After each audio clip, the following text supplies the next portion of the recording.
Hey guys, this is Mateo with WTI, and this is the MacBook Pro 13-inch.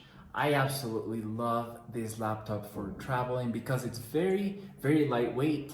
It's very easy to take with you wherever you go. If you're traveling, if you're on the go, it's very easy. As you can see, I'm holding it with one hand, so it's very convenient.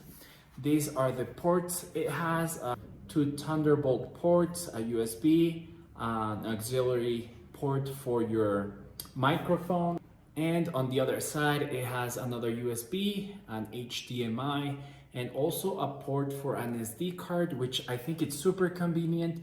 If you're a photographer, a videographer, you just pop the SD card right there and you can start looking at your pictures and videos.